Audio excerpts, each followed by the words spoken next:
Bedroom में एक लाश है।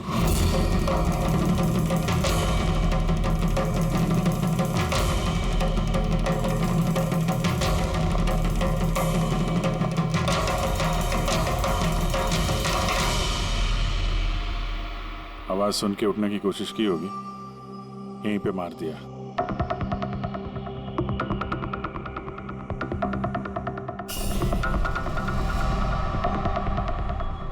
तिजोरी से क्या क्या गया कुछ मालूम है? सर 10 करोड़ के हीरे थे, 2 हफ्ते पहले मैंने पॉलिश के लिए दिए थे, सारे के सारे चले गए।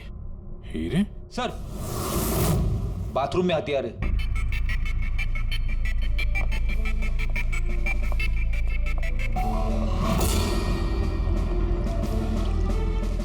लगता है इसी हथियार से सबको मारा है।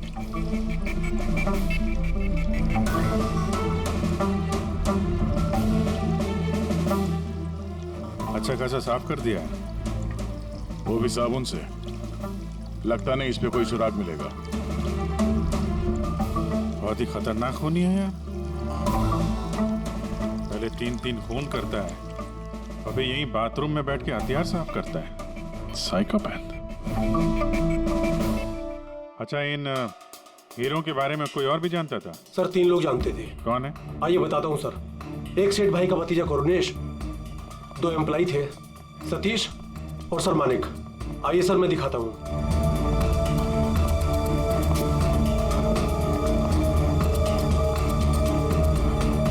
सर ये सेठ भाई का भतीजा करुणेश। जी मैं करुणेश, ये मेरे चाचा चाची थे। और ये एम्प्लॉय मानिक और ये सतीश।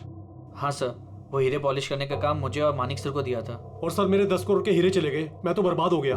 कहाँ से लाऊंगा मैं सब? आप शायद भूल रहे हैं, 3-3 खून हुए हैं यहाँ पे। उनकी जिंदगी हीरों से कहीं ज्यादा कीमती है, समझे आप? बाहर चल के देखते हैं, शायद किसी ने कुछ और देखा हो।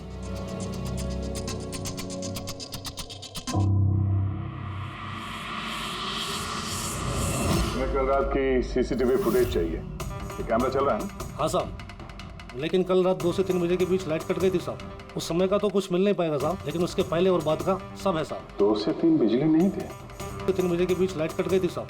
उस समय का तो कुछ मिल नहीं पाएगा साहब, लेकिन उसके पहले और बाद का सब है साहब। 2 से 3 बिजली नहीं थे? शायद खून भी उसी वक्त हुआ। उस दौरान तुमने किसी अनजान आदमी को यहाँ आते जाते देखा था? साहब रात को 2:30 बजे सेठ साहब के बाजू वाले घर से 4 बच्चे लोग गाड़ी लेके निकल गए। वो फ्लैट किसका है? वो प्रेरणा मैडम का। प्रेरणा मैडम और उनके मम्मी पापा वहाँ रहते हैं। पिछले हफ्ते भर से उनके मम्मी पापा बाहर गाँव चले गए और उनकी गाड़ी लेके सब गए। हाँ सर, वो जल्दी में थे और कुछ परेशान भी थे। हमने ज्यादा ध्यान नहीं दिया क्योंकि हम लोग बिजली के चक्कर में परेशान थे। वो गाड़ी की डिटेल है तुम्हारे पास? मिलेगी ना सर? ये बच्चे जरूर कुछ जानते होंगे इसके बारे में। सब जगह अलर्ट कर देते, कहाँ जाएंगे भाग के। सर देखा सुना तो नहीं है, लेकिन कल रात एक अजीब बात हो गई थी। करीब 1 घंटे तक कल रात बिजली नहीं थी। हाँ सर। सर ये पॉश एरिया है, यहाँ कभी लाइट जाती नहीं है। बिजली अपने आप तो नहीं घटी होगी, कातिल ने जानबूझकर पावर सप्लाई काट दी होगी।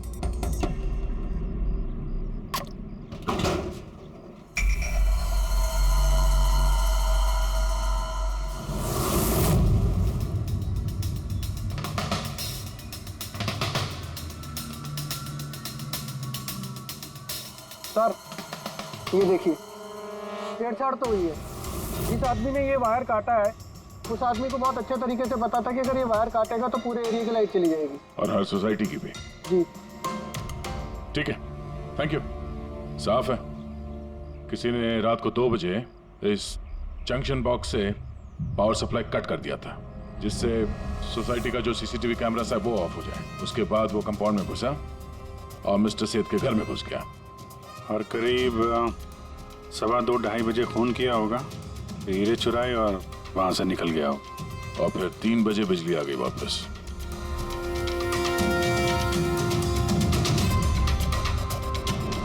सर आपकी थियोरी में थोड़ी गड़बड़ लग रही है। क्या गड़बड़ है?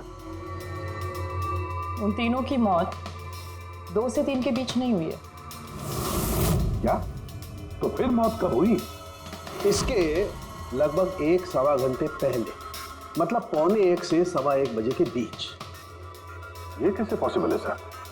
दया, इन तीनों की बॉडी का टेम्परेचर और बॉडी के अंदर की स्थिति यही बताती है कि इनकी मौत 1:15 से 1:15 बजे के बीच में ही हुई।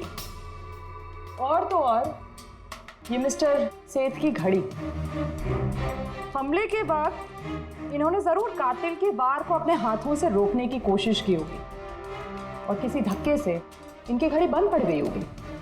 इस बंद घड़ी का समय दिखा रहा है 12:55। 12:55? तो अगर मौत 1:15 से 1:15 बजे के बीच हुई तो कातिल उसके पहले आया होगा। लेकिन बिल्डिंग की लाइट तो 2 बजे तक चल रही थी सर, और सीसीटीवी कैमरे भी काम कर रहे थे। और बिल्डिंग में सिक्योरिटी भी काफी अच्छी है सर। और सर एक वॉचमैन तो मिस्टर सेठ के घर के नीचे ही खड़ा था। हमने तो सीसीटीवी फुटेज चेक किया था, 2 बजे तक तो कातिल अंदर आया नहीं। तो आया कब? और फिर कातिल ने मर्डर करने के 1 घंटे बाद पावर कट क्यों किया? रेडी? हाँ रेडी। अच्छा, वेरी गुड सर। रेडी ने उन चारों बच्चों को पकड़ लिया। शहर से बाहर भागने की कोशिश कर रहे थे। वाशी ब्रिज के पास पकड़ लिया उन्हें। Great work. चारों को यहाँ ब्यूरो में लेकर आने को कहो।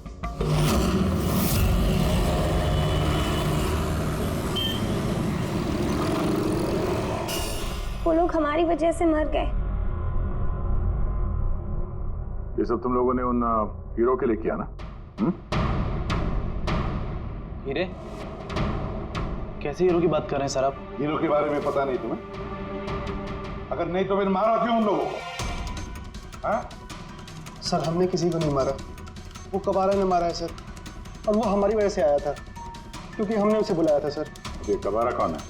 वो एक मशहूर सीरियल किलर और लुटेरा है। एक मिनट, ये वो 1940 वाला कबारा तो नहीं है?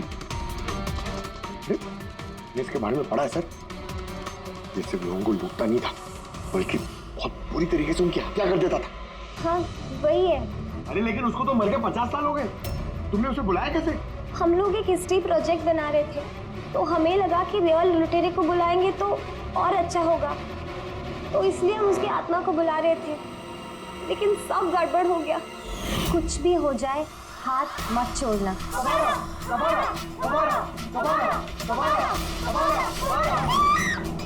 तुमने हाथ क्यों छोड़ दिया रवि? तुम्हें पता है कितना खतरनाक हो सकता है?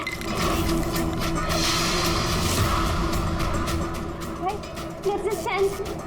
कबारा, कबारा, कबारा, कबारा, कबारा, कबारा, कबारा। सर, फिर कुछ धड़ से आवाज आई और हमने उधर देखा तो वहाँ कबारा की परछाई थी। तुम बुला रहे थे? चुप चुप। बुद्ध को बुला रहे हैं। अब तुम लोग पढ़े लिखे हो ना, ऐसे सब बातों पर विश्वास करते हो? 50 साल पहले मरे हुए आदमी की आत्मा आती है, खून कर जाती है और हीरे लेकर भाग जाती है। अरे ऐसे कभी होता है? सर उस साये को मैंने अपनी आंखों से देखा था। उसका मुंह, आंख, नाक कुछ भी नहीं था सर। कितने बजे देखा था उसे?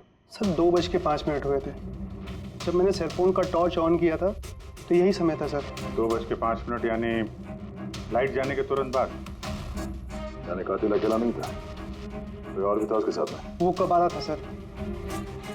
हाँ सर, हम लोग बहुत घबरा गए थे और हम लोग वहाँ से मोनिका के हॉस्टल पे भाग गए।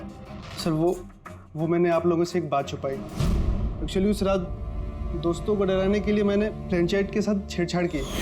उसे अपने पैरों से हिलाया और मैग्नेट के जरिए ब्लड और कबारा लिखा था सर। सॉरी सर, लेकिन वो साया और वो डरावनी शक्ल मैंने देखी थी, वो कबारा की आत्मा थी सर। एक बात अच्छी तरह से याद रखना, ये आत्मा वात्मा सब बकवास है। पंकज, इन सबके घर पर फोन करो, बुला लो घर वालों को, बोलो लेकर जाए यहाँ से इनको। अभिजीत, इन बच्चों ने कुछ न कुछ तो देखा जरूर है, कुछ तो देखा है, और जो कुछ भी देखा है ना उसका संबंध इन 3 हत्याओं से है। पता लगाना पड़ेगा है कौन ये साया।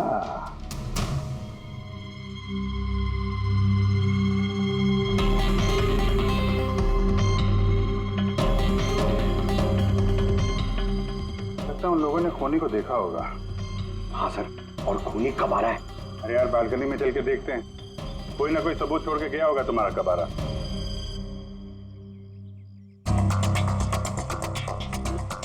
तो इसके गिरने की आवाज सुनी थी लोगों ने?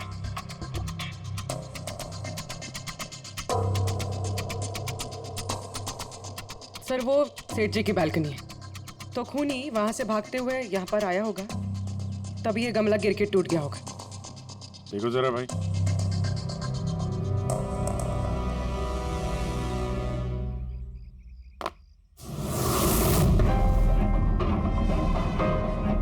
सर निशान क्लियर तो नहीं है, लेकिन लगता है ये 7 नंबर का जूता है। पैर काफी छोटा है, मतलब ऊंचाई कुछ ज्यादा नहीं होगी इसकी। चाहे वो छोटा हो लेकिन ताकतवर तो है, जिस हिसाब से खून किया उसने। क्या लगता है पंकज, कुछ कहना है?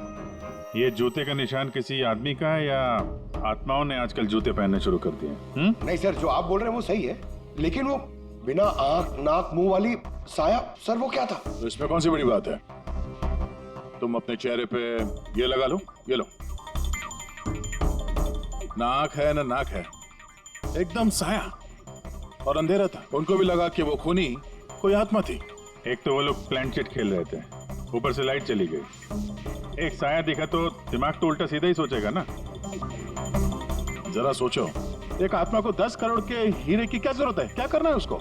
ये काम किसी आत्मा का नहीं, किसी इंसान का है। रात के 12:55 को मिस्टर सेठ, मिसेस सेठ और उनका नौकर रामू, इन तीनों के खून हो गए। फिर रात के 2 बजे जंक्शन के मीटर बॉक्स से किसी ने छेड़छाड़ की और फिर रात के 2:05 पर खूनी को प्रेरणा के बालकनी से भागते हुए देखा अदनान। सवाल ये उठता है कि सर खूनी घर के अंदर कब गया? सर हमारे पास रात के 2 बजे तक का सीसीटीवी फुटेज है सर। दोपहर के बाद घर के पास कोई आया ही नहीं, खिड़की दरवाजे सब बंद थे, कोई एंट्री हो ही नहीं सकती। ये तो ऐसा ही हुआ जैसे 12:55 को खूनी जादू से घर के अंदर प्रकट हुआ और सबको मार दिया। क्या कहा तुमने फ्रेडी? क्या कहा? कुछ नहीं सर, फ्रेडी बिल्कुल सही कहा तुमने। खूनी ने ऐसे ही किया होगा, बिल्कुल ऐसे ही किया होगा। मतलब काबरा का भूत? चुप, काबरा का भूत। मेरे कहने का मतलब है कि खूनी कत्ल की रात पहले से ही वहां मौजूद था, बाहर नहीं निकला था वो। यानी घर के अंदर था कोई आदमी? लेकिन सर घर के तो सारे लोग मारे गए। कोई और दया, कोई और था जो कत्ल की रात से पहले ही कमरे के अंदर बैठा था, बाहर नहीं निकला था। एक काम करते हैं, सीसीटीवी फुटेज चेक करते हैं, देखते हैं कत्ल के 2-4 दिन पहले कौन कौन मिस्टर मिसेस सेठ के घर आया था। और दया, अभिजीत, तुम शेठ के घर जाओ और देखो कहीं कोई छुपने की जगह है क्या।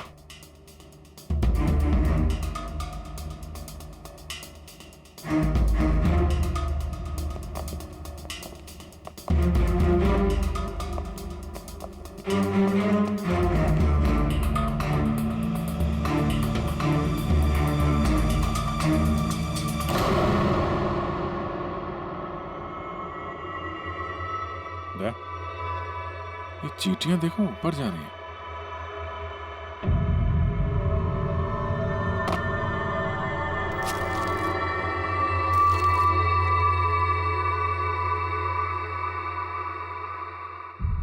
Dry fruits?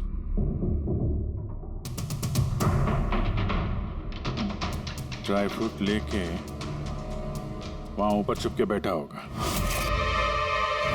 जगह भी अच्छी है छुपने की, मौके के इंतजार में। लेकिन ये घर के अंदर घुसा कब होगा?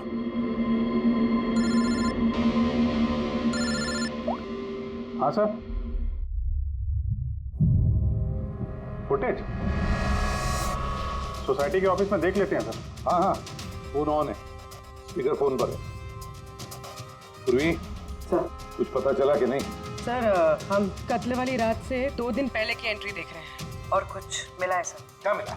2 दिन पहले सर चैंपियन सेल्स कंपनी का एक टेम्पो वहां आया था 10:15 बजे।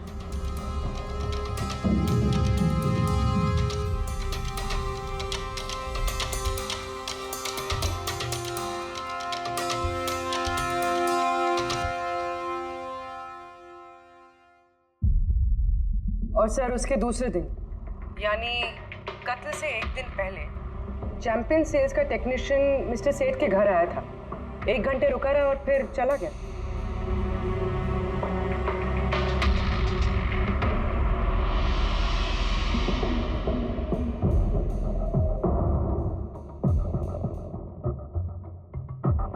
आप जरा बाहर जाइए।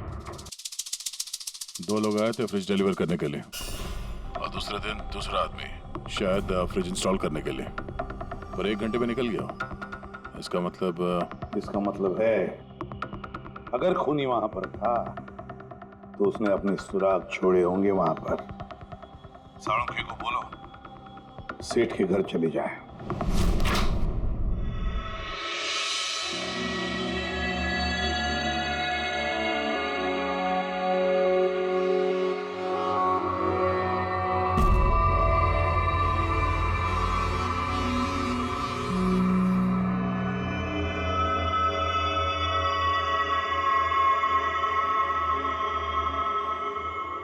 कुछ मिला डॉक्टर साहब?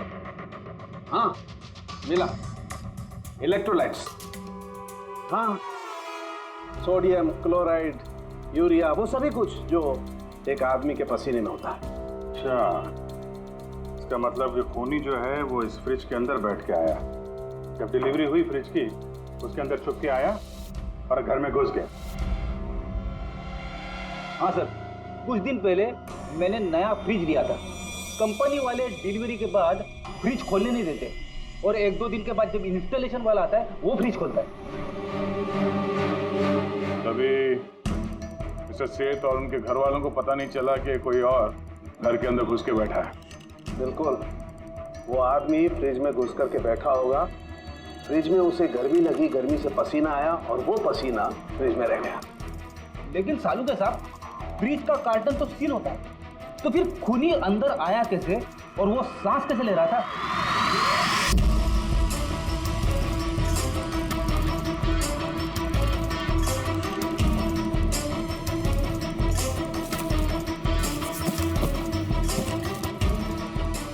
ये देखो, तो यहां से सांस ले रहा था वो। ये तो ट्रोजन हॉर्स वाली कहानी हो गई। Trojan horse? अब ये क्या है? यार, एक बहुत बड़ा लकड़ी का घोड़ा, लेकिन अंदर से खाली, खोखला। अंदर से खोखला? हाँ, जिसके जरिए ग्रीक सैनिकों ने ट्रॉय में घुसपैठ की थी। ग्रीक सैनिकों ने एक बहुत बड़ा लकड़ी का घोड़ा ट्रॉय में भेजा, जिसमें सैनिक पहले से ही थे। ट्रॉय में पहुंच के एक सैनिक घोड़े से बाहर निकले और उन्होंने ट्रॉय पे हमला कर दिया। इस खूनी ने भी वही तरीका चुना है और कामयाब भी रहा।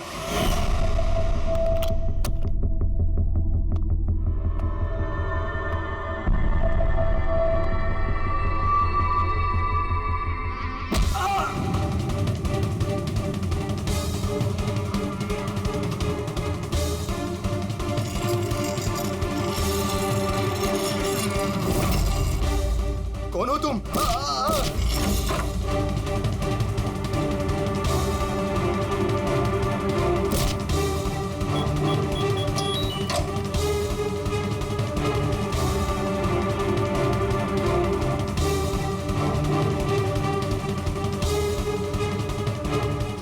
और भागने से पहले उसने अपने हाथ धोए, हथियार साफ किया और ठीक 2 बजे उसका साथी जो नीचे इंतजार कर रहा था उसने पावर स्विच ऑफ कर दिया और अंधेरे का फायदा उठा के वो यहाँ से भाग निकला।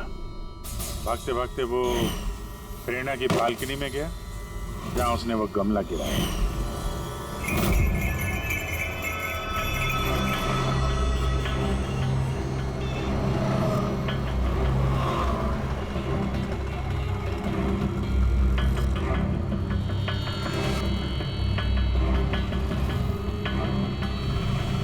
सर, ये चैंपियंस कंपनी के मैनेजर। सर, मैंने रिकॉर्ड अच्छे से चेक कर लिया। सेठ जी हमारे पुराने कस्टमर थे। आप मैनेजर हैं? जी सर। तुम कैलाश और मानव? जी सर। तुमने फ्रिज की डिलीवरी दी थी सेठ साहब के घर पे, है ना? जी सर। और तुम राणा हो, तुमने फ्रिज इंस्टॉल किया? जी सर।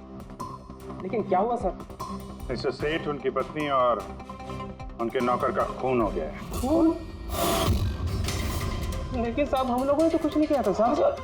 हमें तो असाइनमेंट मिला था, हमने गोडाउन से फ्रिज उठाया और उनके घर में डिलीवर कर दिया। लेकिन सर ये तुम्हारा रोज का काम है सर। हाँ सर एक बात है, वो फ्रिज सर कुछ ज्यादा ही भारी था, तकरीबन 30-35 किलो ज्यादा था सर। हाँ सर, हम लोगों ने इस बारे में बात भी किया था सर। हम लोगों ने सोचा कोई नया मॉडल है। सर मैंने इन लोगों का लॉगबुक चेक किया, ये दोनों 9 बजे गोडाउन पहुंचे थे और 9:30 बजे टेम्पो में फ्रिज को लोड किया और 10:15 बजे इन लोगों ने वो फ्रिज मिस्टर सेठ के घर पे डिलीवर करके वहां से निकल गया। इस दौरान तो कोई आदमी फ्रिज के अंदर नहीं जा सकता। जो भी हुआ है 9:30 से पहले ही हुआ होगा सर। सर ये खूनी रात को ही फ्रिज में घुस के बैठ गया होगा। मिस्टर राणा, आप गए थे वहां पे फ्रिज इंस्टॉल करने के लिए, तो फ्रिज के पैकिंग में आपको कुछ गड़बड़ लगी? ऐसा लगा कि छेड़छाड़ की गई है पैकिंग के साथ? कुछ खास नहीं था सर, बस पैकिंग अच्छी नहीं थी। कार्टन और अंदर का थर्माकोल बिल्कुल टूटा हुआ था, जैसे किसी चूहे ने काटा हो। मुझे ये बात अजीब लगी, इसलिए मैंने फ्रिज को चेक किया। फ्रिज बिल्कुल परफेक्ट था सर, उसमें कोई डैमेज या फॉल्ट भी नहीं था। इसलिए मैंने उन लोगों को ये बात नहीं बताई कि वो लोग फ्रिज वापस कर देते और हमारी कंपनी का नाम खराब हो जाता।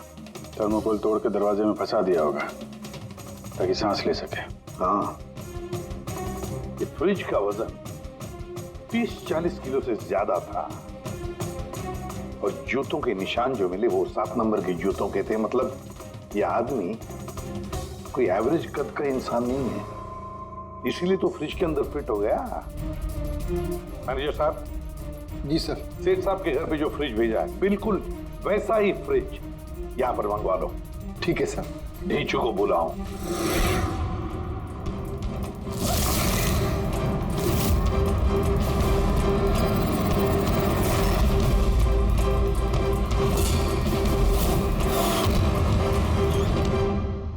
आपने बुलाया और हम चले आए।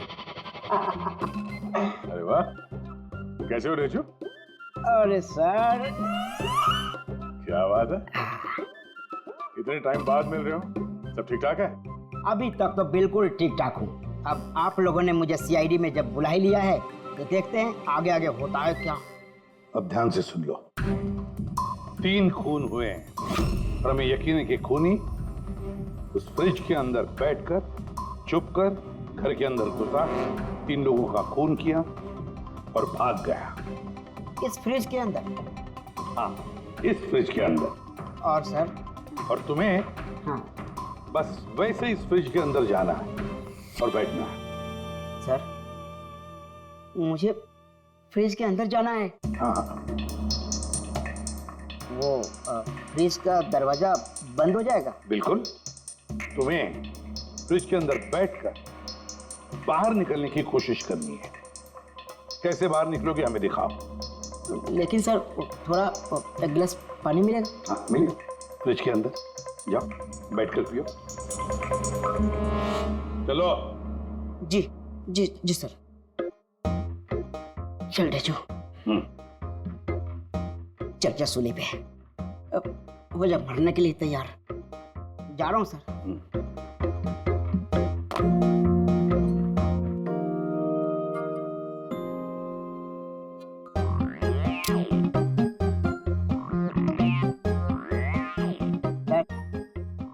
देखिए, अब देखिए ढेचू का कमाल।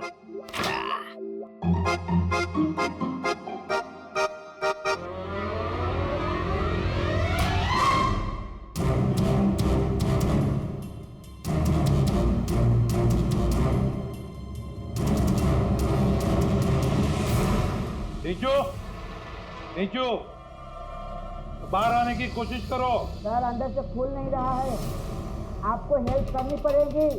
नीचू, नीचू बाहर आने की कोशिश करो। चाकू है ना तुम्हारे पास? नीचू। हाँ सर, सर मुझे बाहर निकालो सर। निकालो निकालो इसे बाहर। फंस गया लगता है। सब घुट रहा है सर। नीचू, नीचू। दरवाजा खुल गया। अरे खुल गया। नीचू, नीचू, नीचू। हाँ? मेरा चश्मा। हाँ मिलेगा, सब मिलेगा। रेडी, कॉफी पिलाओ इसे। जाओ। Thank you. मुझे लग ही रहा था कुछ ना कुछ तो गड़बड़ जरूर है। सेठ के फ्रिज का जो कार्टन है, जो बॉक्स है, उसे इतनी सफाई से काटा है बाहर से। अंदर से बैठ के कोई काट ही दे सकता बॉक्स को वैसे। जरूर किसी ने बाहर से काटा है उस खूनी को बाहर निकालने के लिए। वो जो कोई भी है सर, वो फ्रिज की डिलीवरी के बाद और फ्रिज के इंस्टॉलेशन के पहले इसी बीच में आया होगा। तेजो,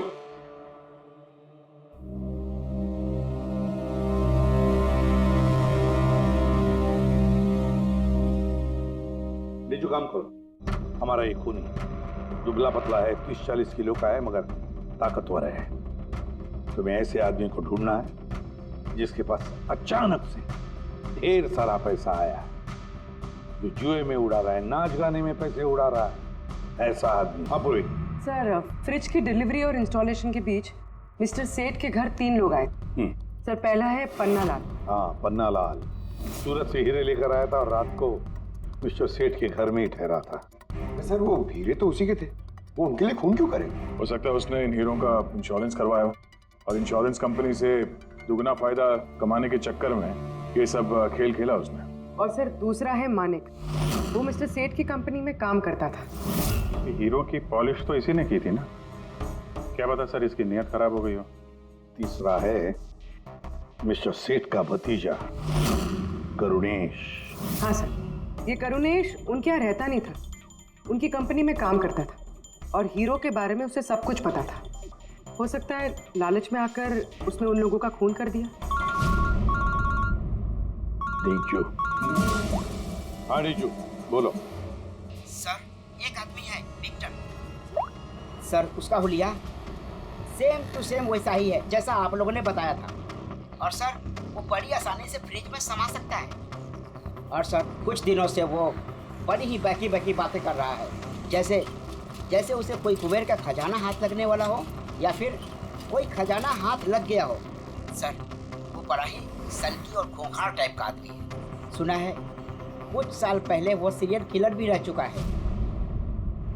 सर, एक और सबसे इम्पोर्टेंट बात, खून अगर विक्टर ने किया है तो अपने पास ज़्यादा वक्त नहीं है सर। या तो देश छोड़ चुका होगा या फिर देश छोड़ने की फिराक में होगा।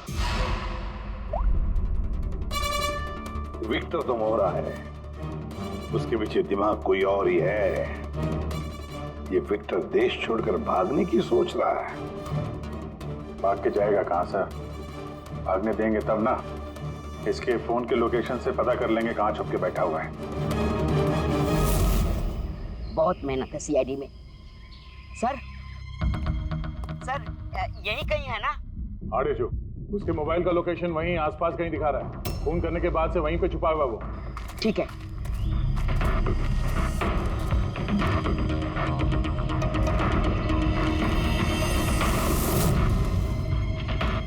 तुम सही जा रहे हो और आगे बढ़ो।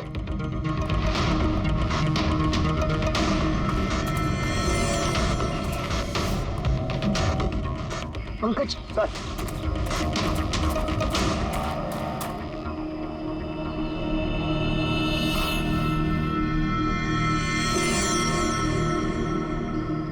सर, अभी से कोई नहीं पकड़ पाएगा सर।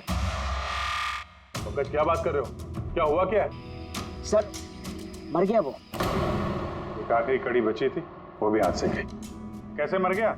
सर, सर पे किसी ने पत्थर से या किसी चीज से मारा है सर, और मर के भी बहुत टाइम हो गया सर। बॉडी से बहुत बास आ रही है, बहुत बुरी हालत में है बॉडी।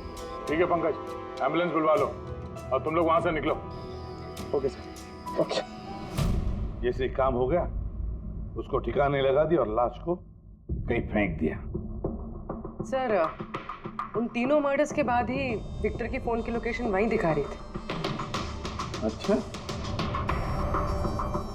तो किसने किए होंगे खून? ये पन्ना लाल, मानिक या करुणेश?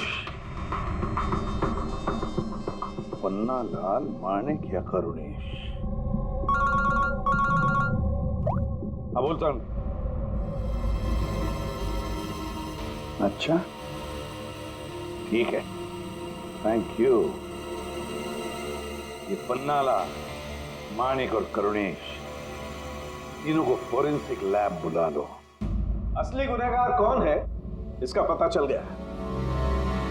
इस कार्टन के जरिए विक्टर को उस घर में भेजा गया था और ढेचू को अंदर भेज के ये बात तो प्रूव हो गई कि विक्टर अपने आप बाहर नहीं आया था। तो जाहिर है जरूर किसी ने उसकी मदद की है बाहर आने में। और जिसने भी उसकी मदद की वो इस सब का मास्टरमाइंड है, और वो तुम तीनों में से ही कोई एक है। ये आप क्या बोल रहे हैं? सर मैंने कुछ नहीं किया। आप लोग ऐसे कैसे बोल सकते हैं हमें? एक मिनट। किसी ने इस कार्टन को बड़े प्यार से बाहर से काटा, विक्टर को बाहर निकाला, फिर वापस डक्ट टेप से इस कार्टन को चिपका दिया। लेकिन इस कार्टन को चिपकाते वक्त उसने अपनी उंगलियों के निशान इस चिपचिपी इस जगह पर छोड़ दिए, जो अभी भी इंटैक्ट हैं, इस टेप के उस तरफ। लेकिन सर फिंगरप्रिंट्स मिलेंगे कैसे? कार्टन पे तो टेप लगा हुआ है, और अगर हम टेप निकालते हैं तो उसके साथ कार्टन का कागज भी निकल जाएगा। फिक्र मत करो पूर्वी, सारों के साहब ने हमें यहाँ बुलाया है तो कोई ना कोई रास्ता तो होगा इनके पास। है ना, रास्ता है। तारिका, इस हेयर ड्रायर के जरिए इस हेयर ड्रायर को हम इस टेप के ऊपर इस्तेमाल करेंगे। इस ड्रायर के गर्म हवा से इस टेप के ऊपर का एडहेसिव गोंद कमजोर हो जाएगा।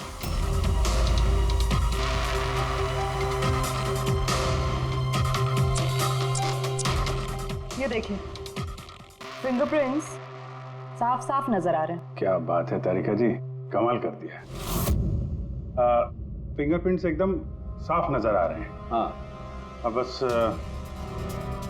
इनमें से मैच करने की देरी है।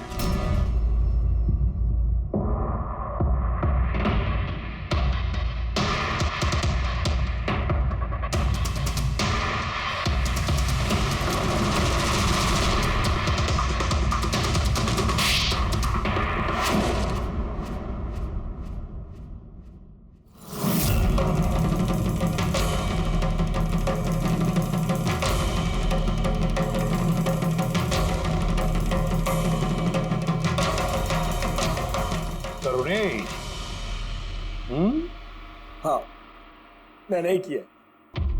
मुझे उन हीरो के बारे में पता था, और मुझे ये भी पता था कि वो लोग एक नया फ्रिज लेने वाले हैं। और तभी मुझे एक आइडिया आया। मैंने उस फ्रिज को ट्रोजन हॉर्स की तरह यूज करके विक्टर को उस घर में पहुंचाया। विक्टर को तो मैंने हीरो का लालच दे दिया था, और वो रात को वेयर हाउस जा पहुंचा और मौका देखकर अंकल के पर्ची वाले फ्रिज में जाकर छुपकर बैठ गया। फिर डिलीवरी के बाद तुम उनके घर गए और विक्टर को फ्रिज से बाहर निकाल दिया। उस रात मैं चाचा जी के घर पे ही रुका था।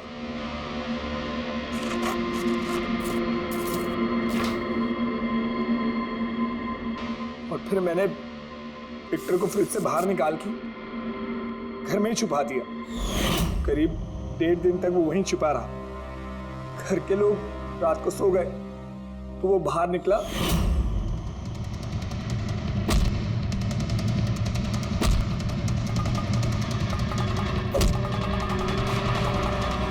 उसने सबको मारा और फिर हीरे चुराकर मेरे पावर कट करने का वेट किया। ओह, तो इसीलिए विक्टर अपने हथियार और हाथ साफ कर रहा था, इलेक्ट्रिसिटी बंद होने का इंतजार कर रहा था, क्यों? जी, फिर मैं विक्टर को अपने साथ ले गया।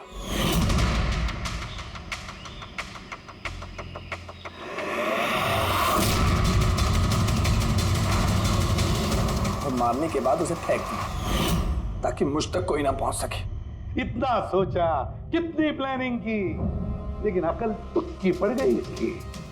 ये नहीं सोचा चाहे कुछ भी हो, सीआईडी वालों के हाथ तो तुम तक पहुंच ही जाएंगे। हर गुनहगार कोई ना कोई गलती करता ही है, जैसे तुमने। अपनी उंगलियों के निशान छोड़ दिए ना इधर, बस हमारे लिए उतना ही काफी था। 4 खून किए तुमने हीरो की लालच में। अब भुगतो अपने कर्मों के फल। कड़ी से कड़ी सजा होगी तुम्हें।